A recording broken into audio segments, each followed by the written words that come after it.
Kia ora, guys, and welcome to another episode of Against the Grain, a little project I've been putting together through the month of Movember to catch up with friends and family and take a chance to check in and maybe start normalizing the discussions around mental health and well-being, especially with us men, because we are very good at sticking our heads in the sand and avoiding it sometimes, myself included. It's been great to catch up with a lot of people, and like I said, it's for the month of November. So if you can, or if you're able to, head along to my Mo space, and any donations you're able to give will be greatly appreciated. Otherwise, you can just see the progress of the Mo on my face. It's a beautiful sight. Today on the show, we have a blast from the past, a friend from Pakuranga College. He is teacher by day and superhero by night, or by day, depending on the event. It is Mr. Josh Pinho. Kia ora. Howdy, man. How are you going? It's been pretty good, man. It's been awesome. Real stoked to kind of just be a part of this chat and kind of share a Mo experience. And, you got one going as well? Yeah, I've been a bit. I kind of cheated my way through it because I've had a beard all year, and my moustache is always the slowest thing to grow. So I just shaved the beard off and left the moustache and just kind of like back the cause, and that's been kind of cool because it still sparks the same conversation with people. Like if they see it, they're like, "Oh, how you doing, Movember?" And then you get like a absolutely. Cool I've definitely found this is the first year I've done it, and I have to wear a mask every time I leave the house, so yeah.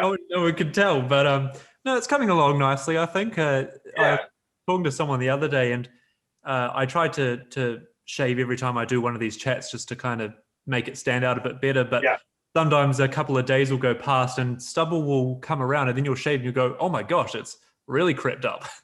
Yeah, I try and shave kind of every morning just to like make it pronounced. Exactly. It's going at the end of the month, absolutely, and then I'll grow it back with the beard. But it's cool. I mean, I love the dialogue. I love the idea behind it. It's I think kind of having one is a little bit out of my comfort zone, but it's I think that's part of what the message is with Movember. It's about people, about men. I think being a little bit out of their comfort zones, which is it's the whole point. So. For sure.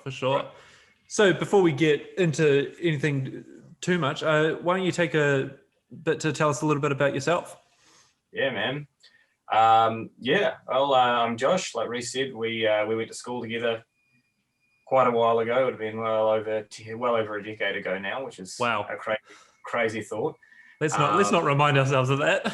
yeah, it's weird. It doesn't feel like 10 years, but I think it's actually been 11 or 12. I'm a musician. I sing in an Auckland-based pop punk band called Fire for Glory. I am a teacher by trade by day. I teach intermediate level at Orewa College on Auckland's just north of the North Shore, so I guess the coast, the Hibiscus Coast area.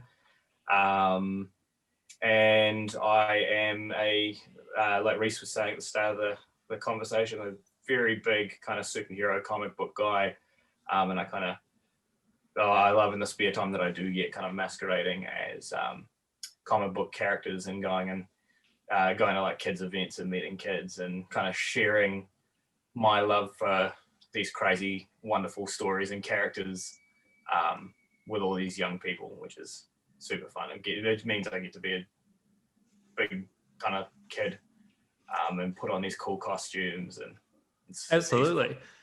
And I guess even just stopping on that. So, I mean, you say you go along to these events as superheroes. Now, have you seen Josh on social media or anything? It's not a Superman cape. It's the full costume. It's the Batman mask, the whole attire. How many do you have in your range now?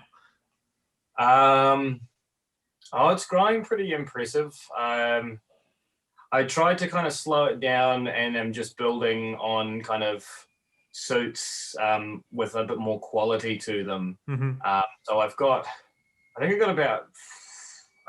3 that I'm like super happy with in terms of my comfortability wearing them out. because something that I love about doing it is I want to give, especially when it's events with kids, them an authentic kind of acted experience, so that they kind of get immersed in the fact that that really could be Batman or that really could be Superman. So I try and get suits that are as kind of close to the real deal as I can, and I'm still working on some, but I've got 3 that I'm real stoked with at the moment. Yeah, nice. And how did it? I mean, you said you're a massive comic book fan, but how did you get into the space of cosplaying or doing these events? Did they start approaching you after you did your own stuff, or how did that all work? Yeah, it was kind of weird. I just I'd always loved these characters, and I'd been to kind of conventions and things and seen other people doing the cosplay, and always been like, wow, that looks so cool. Some of them are just amazing. Yeah. And some of the things one of my favorite things about reading comic books and watching comic book films and television and kind of consuming that media is the costumes. You know, they're just so outlandish and ridiculous, and there's something about them that I just love. I always kind of watch the films or read the comic books and be like, man, it would be so cool if it's just socially acceptable to dress like that and, you know, wear a cape. And then I guess I think would have been in Armageddon a few years ago, just kind of bit the bullet and threw together my first version of the Batman suit. Right. And I kind of got lots of different pieces and just kind of slapped it together and thought I'll wear it to Armageddon. It's kind of like this cool gimmick, and it was really popular. You know, it was the first time I'd been where I couldn't kind of walk a meter or two without someone stopping and asking to take a photo. Or wow, the kids were really like, oh, it's Batman, and that just felt really awesome. And then, how did you just to jump in? How did you find that attention?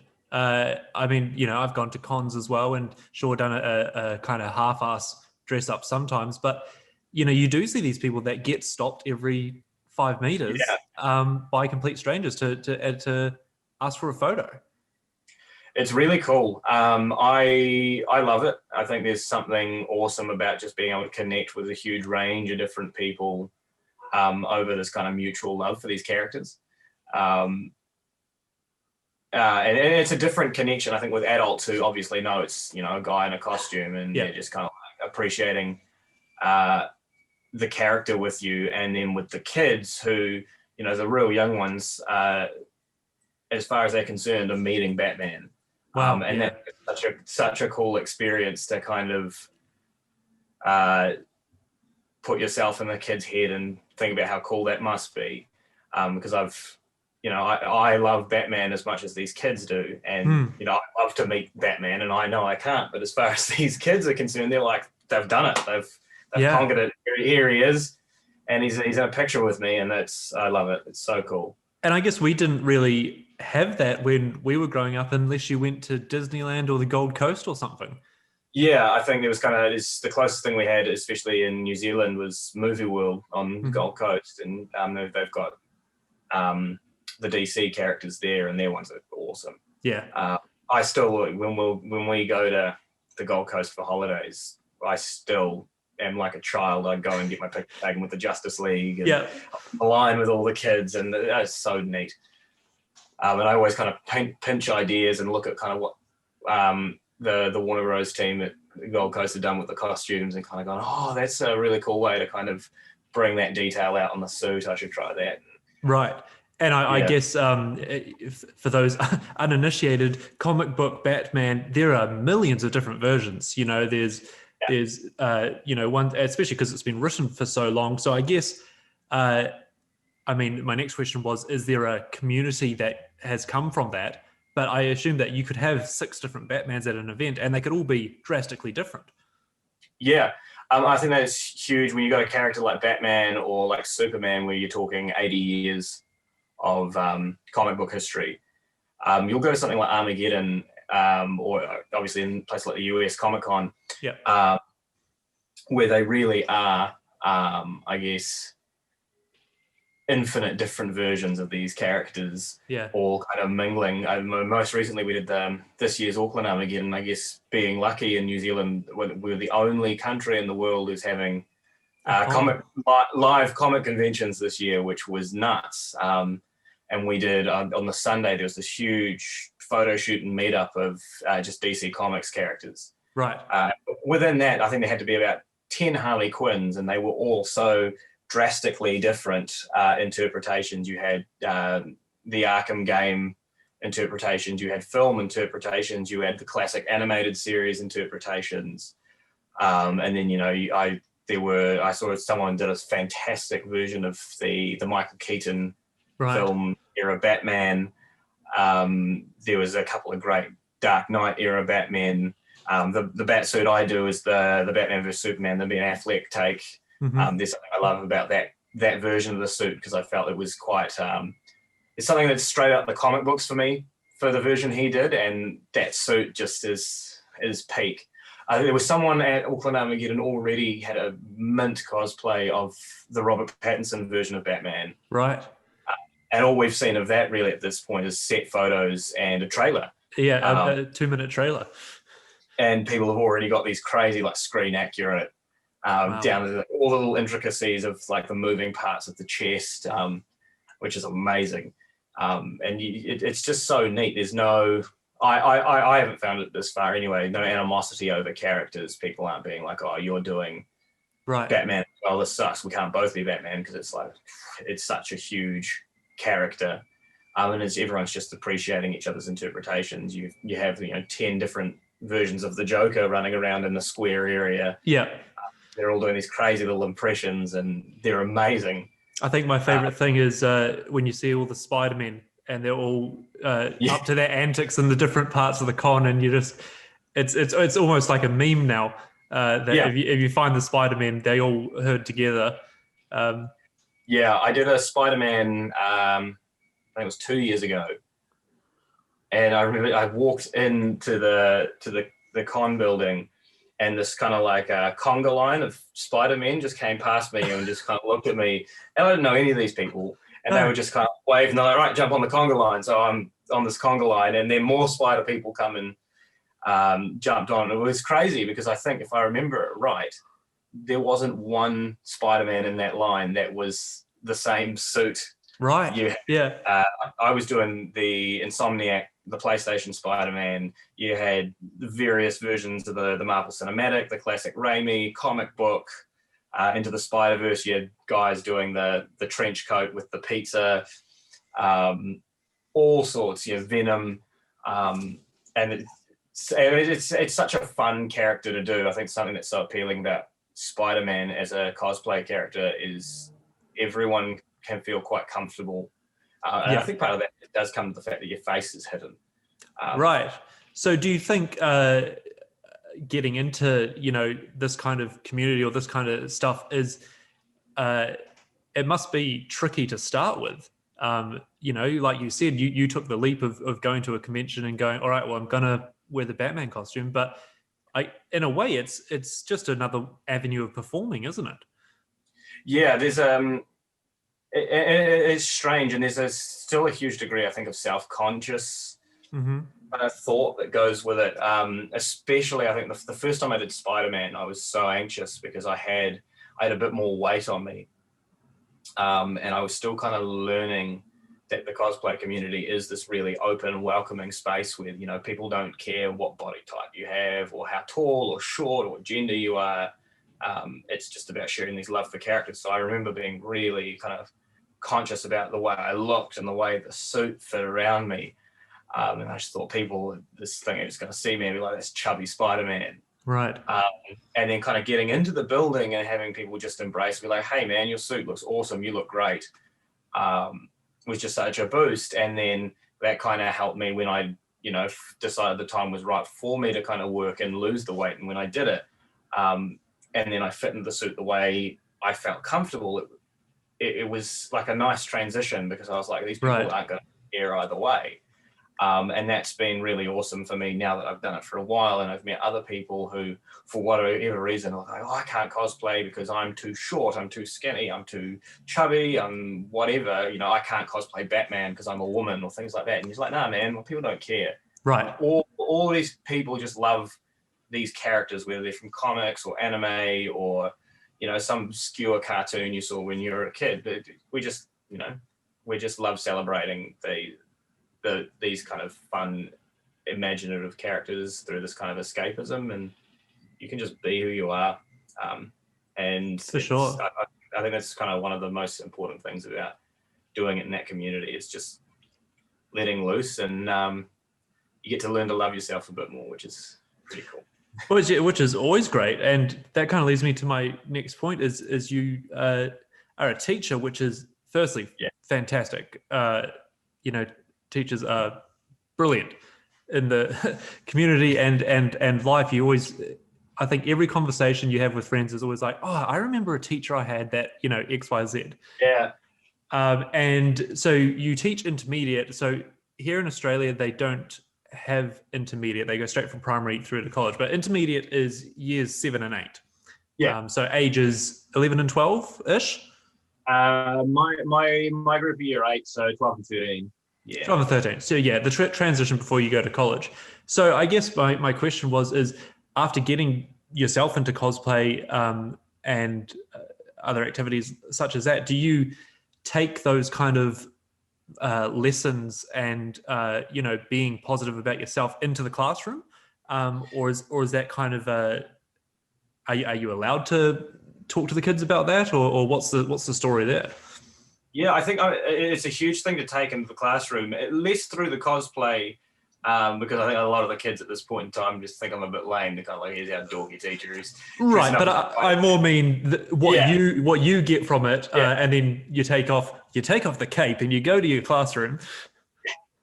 And yeah, I think those lessons are huge, and they are hugely important to discuss with the kids, particularly the age group that our lot are, because it's really different now. It's a really different climate from when we were 12 and 13.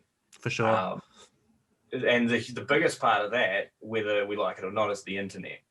These kids have access to learn and see and experience a whole lot more. And I'm all for it. I think that's really wonderful. It's an amazing tool, but I think it's equally as dangerous in that they can just find things and they can communicate with each other in ways that can be fairly dangerous. I think it's, you know, it expands these platforms where they can open themselves up, I think, to kind of ridicule and hurt, and on a level that I don't know that they're that ready to cope with. You know, we've got platforms like Instagram where you got kids at 12 and 13, you know, taking pictures and posting selfies, which, you know, that's what kids do, but because it's an open platform, the other kids all have free access to it and free access and comfortability to say exactly what they think. And sometimes it's not always said from a place of kindness or even necessarily a place of just thinking. No.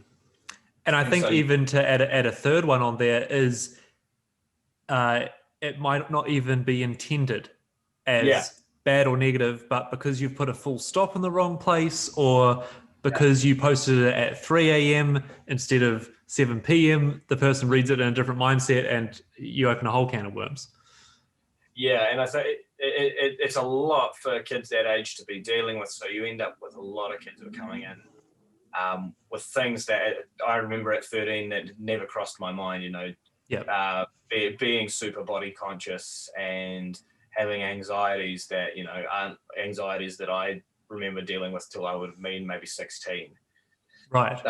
There's a huge pressure for them to carry. So I think there's a responsibility, I think, to kind of be able to talk to them and go validate the things they're feeling and say it's okay to be feeling them. And then to say, I know one of my big things is with my boys is to be like, you can come and have a chat about things like that. You get, because I mean, typical boy banter in the school playground hasn't really changed terribly much, and they'll all roast each other and whatnot. But they are shocking with actually stopping each other and be like, hey, like, yeah, there's a little line there, and like the banter has stopped, and now I'm actually feeling really conscious and hurt about it, because I guess that Kiwi stigma of like for sure. And I would actually go as far to say that that doesn't stop in the schoolyard.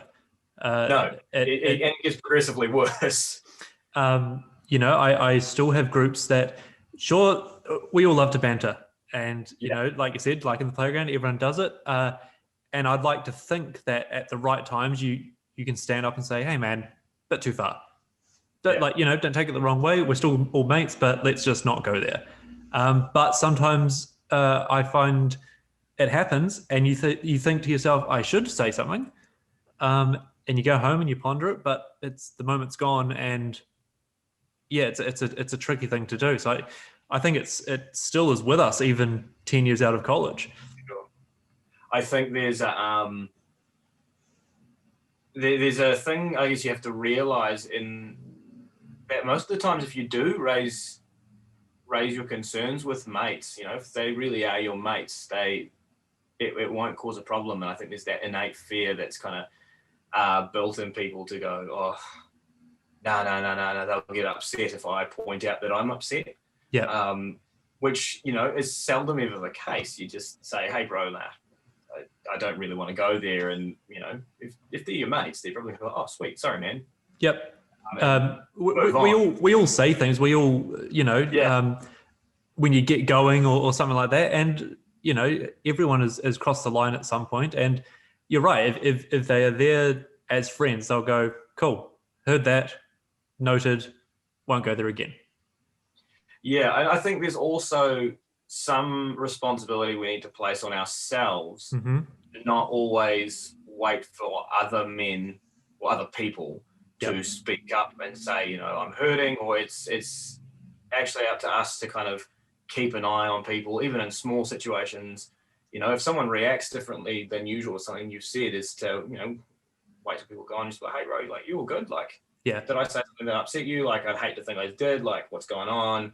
Because I've definitely done that a couple of times, even like, staff room or like band practice banter where I've been talking and I've said something and I've just kind of noticed like someone's reaction's been a little bit off, and I've just said, hey, I hope I didn't step on any toes with what I said. Like, I was just trying to banter, but I feel like I might have missed the mark. And, sometimes I have to turn back and be like, oh yeah, man, that probably just didn't land the way you meant it to. And I'm like, yeah, sweet, man, like, no worries, totally my bad. And I think we need to be more conscious of ourselves, and just looking out for other people as well, and not just ourselves. But I mean, that's for sure. It's dream is to not be selfish. Exactly. And I think it's a constant work. It's not like, all right, I'm going to work on myself this year and now I'm done. Now I'm perfect. I can hold any conversation. Which I guess my question from that would be, do you feel that you're self-aware of what you're saying to people? Like, you gave a good example just there, but also, how are you comfortable in knowing what you're feeling about certain situations? I think I'm getting better at it. It's a funny little skill to try and develop. Absolutely. And it's not always perfect, and sometimes it'll take me a hot minute. Like, someone will send me a message and be like, hey man, like, what you said like sucked, and I'll be sitting there like, right, you just read it the wrong way. And I'll have to think about it and be like, I actually know what I said sucked. And then you swallow your pride and just go toss your pride right out the window. And I'm still not in a place where I'm getting it right all the time, but I'm actively trying to better it. And I think that's always step one. Yeah.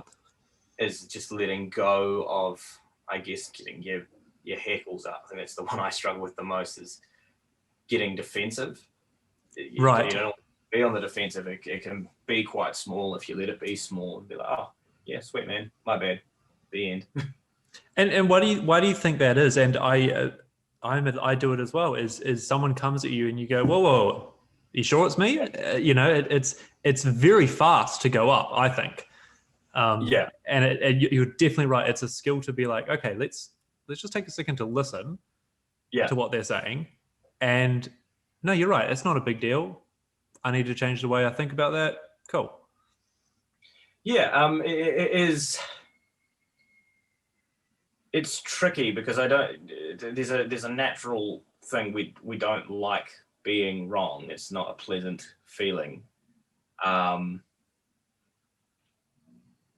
I suppose it's just kind of one of those things about learning to take mistakes like that as a learning experience, I suppose.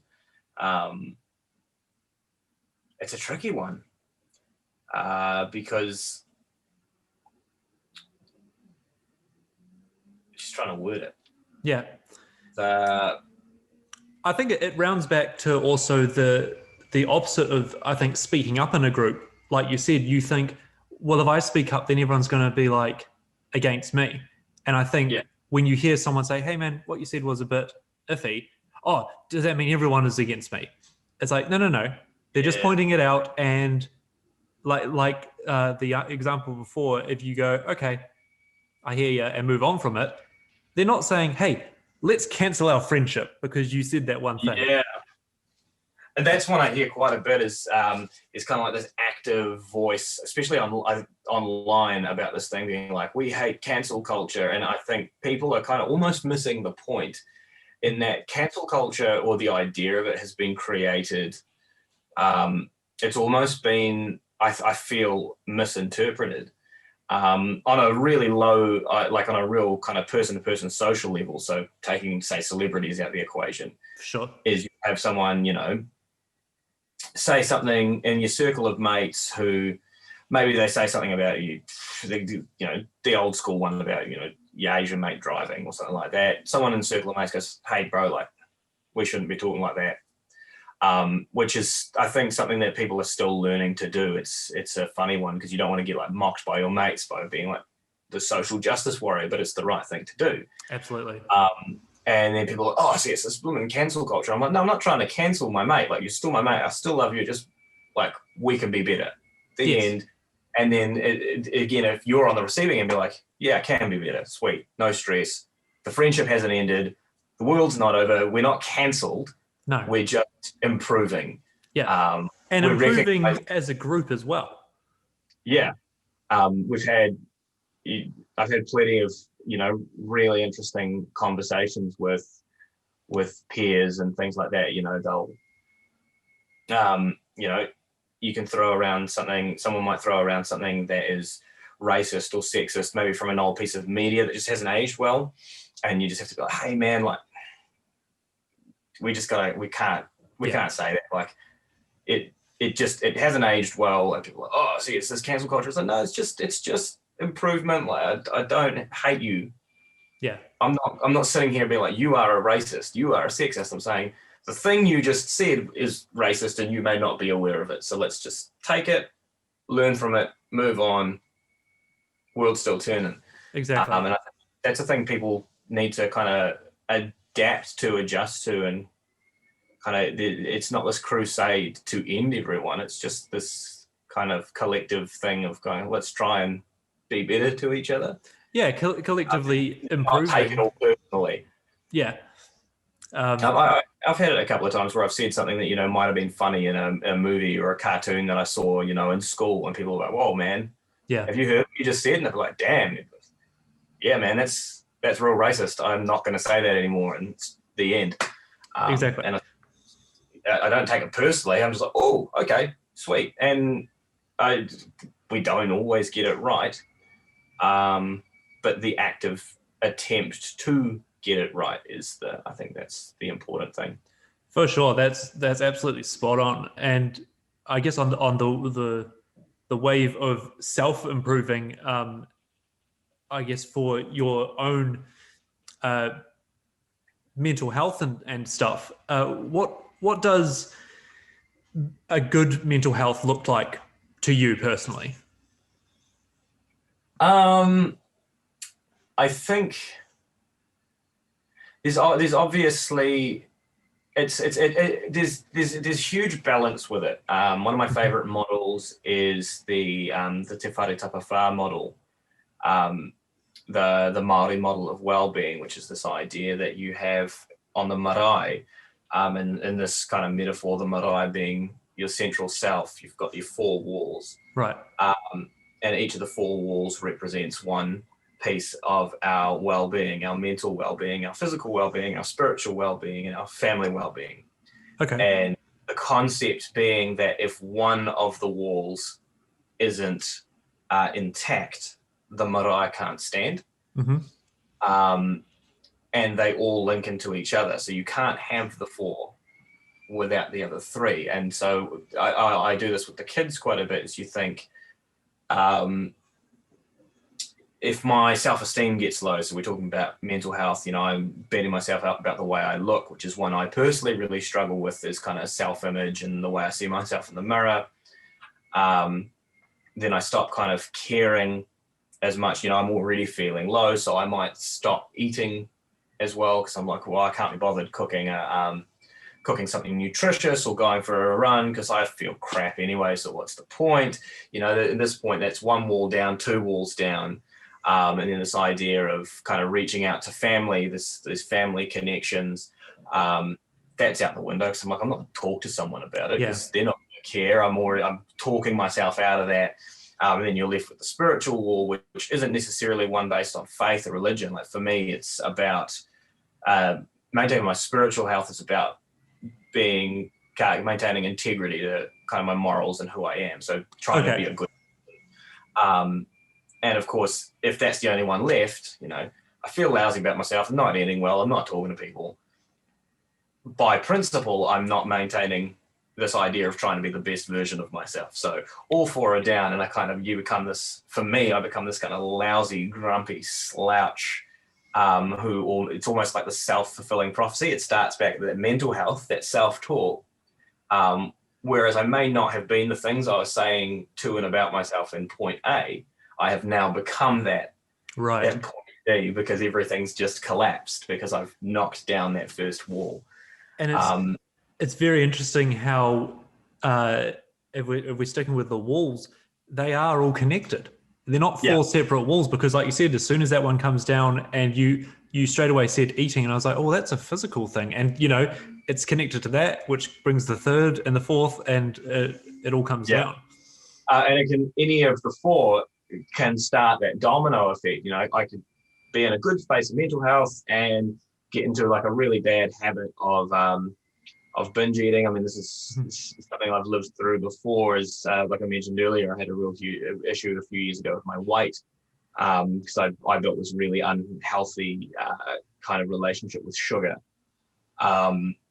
and because I kind of lost that idea to kind of take care of myself in terms of my physical health, my well-being, I just physically became this person that I really hated looking at. And then, of course, my mental health came down, because I was like, far out. I would see mates I hadn't seen in ages, and the first comment they would say would be something like, man, you're a lot bigger than I remember. And I'm like, oh, damn. And then the other things would start coming down, and that self-talk would become worse, and it all started again with the one wall of me not taking care of myself. And that's not to say that bigger people should feel bad for being big. I know a lot of incredibly beautiful, incredibly wonderful people who carry a bigger body type, and as long as you are taking care of yourself and loving yourself, then all power to you. It was in this particular space of mind, I didn't like the way it made me feel, but a lot of people that rock it, and absolutely. And I think that is an important thing to mention, is that it was what you were feeling.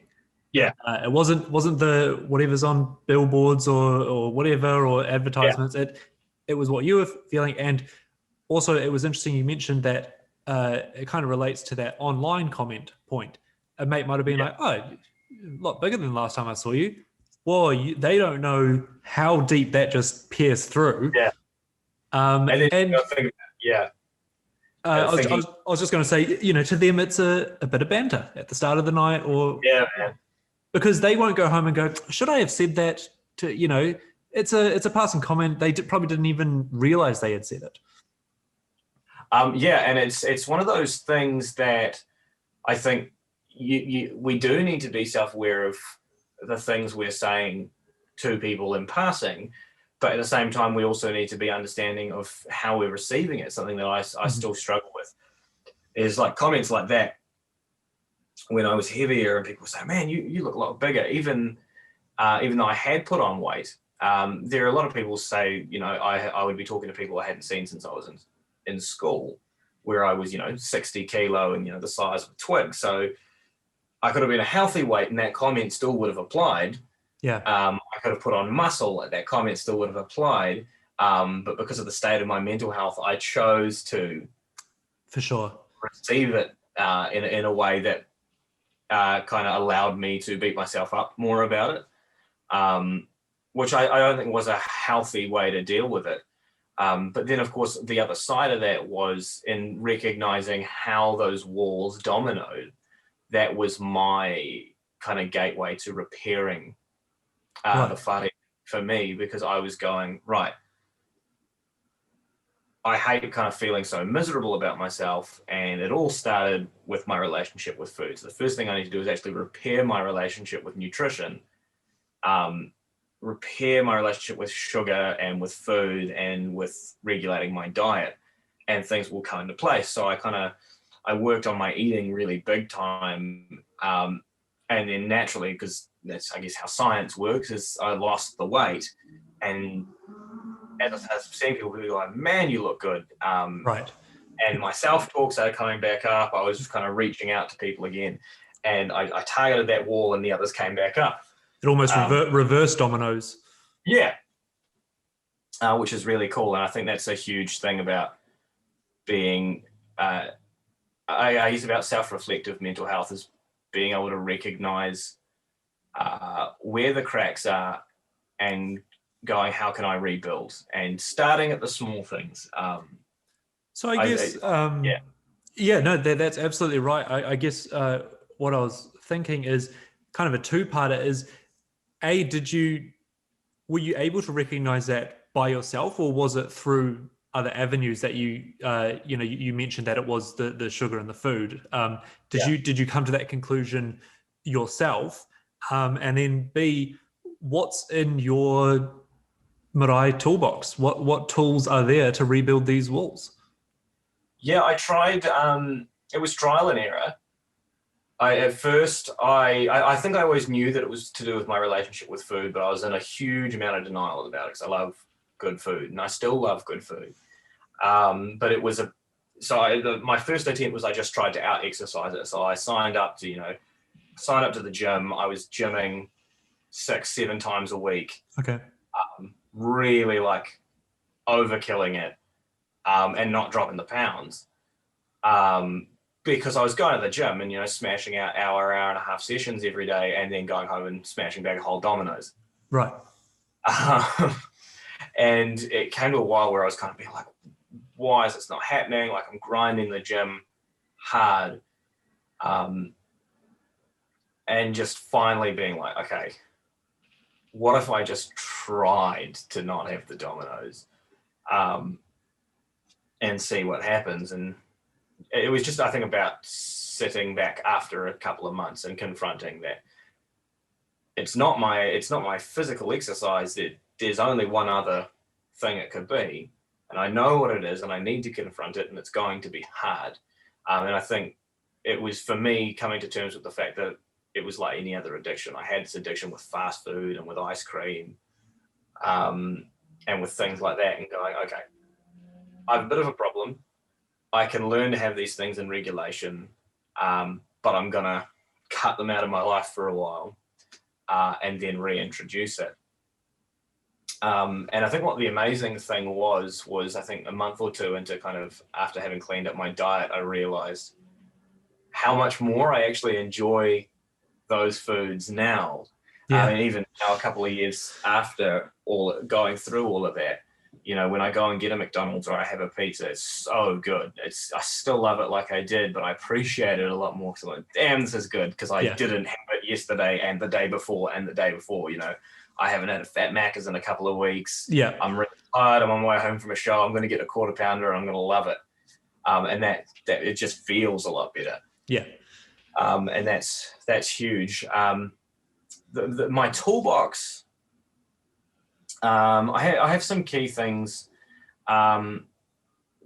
Making sure I keep a circle of people I know I can count on. I've got a really tight-knit, I guess, circle of friends and whānau that I know I can always kind of rely on. Yeah. I've got a really, really solid, intense kind of connection with my partner, and her and I can lean on each other for those things. My bandmates, my colleagues, I tend to kind of bond with people who really are on those same kind of wavelengths as I am. And I've just been practicing, I think, for the last couple of years, being really open about things like just my feelings and things like that. Practicing having those discussions even when it feels kind of silly to do it. It's actually really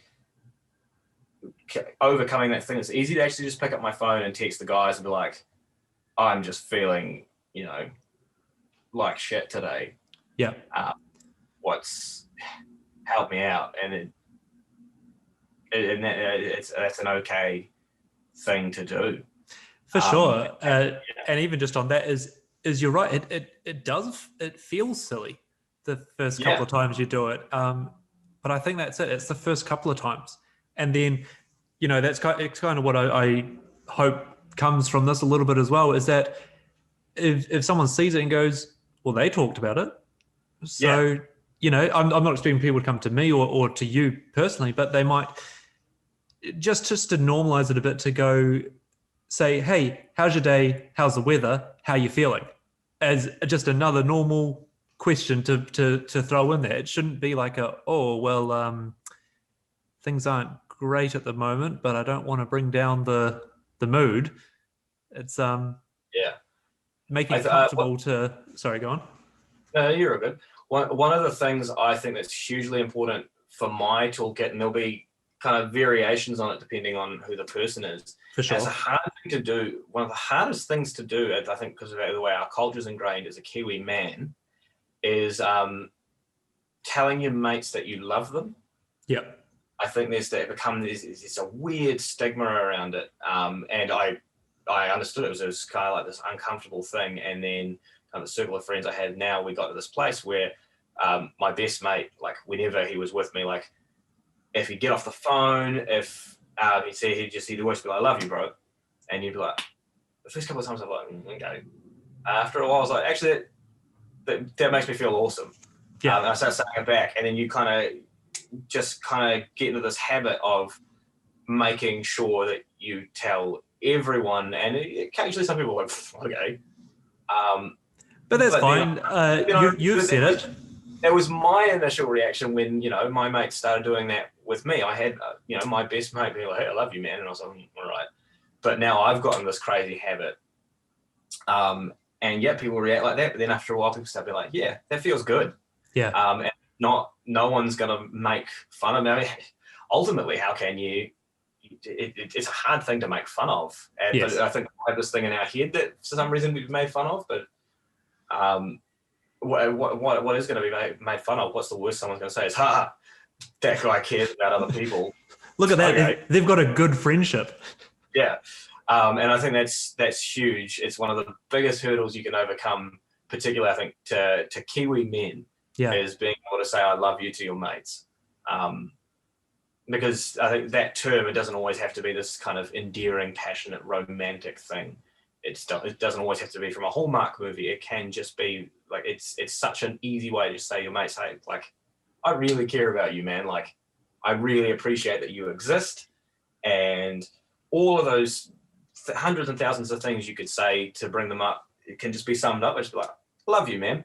Yeah. You're a good dude. And that's it. And it's such a good habit to build.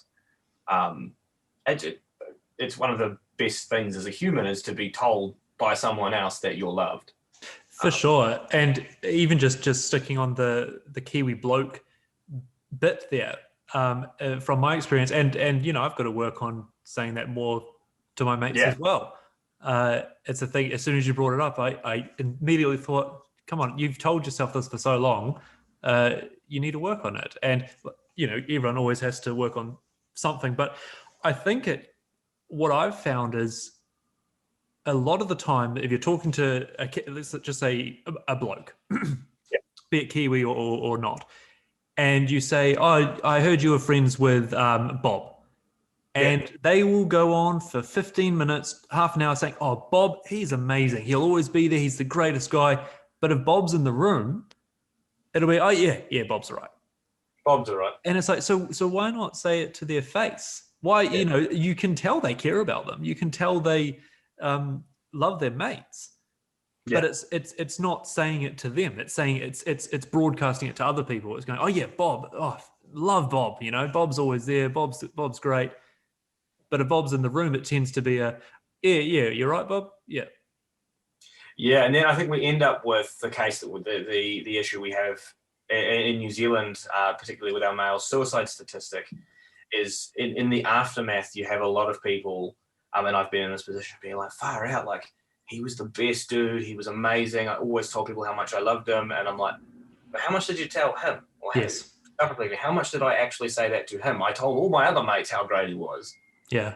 How many times did I actually go to him and be like, "I love you," and you know, that's, if we can make that part of our culture. I'm not saying it's going to cure everything, but I think it'd be a huge step. Right direction to normalize affection.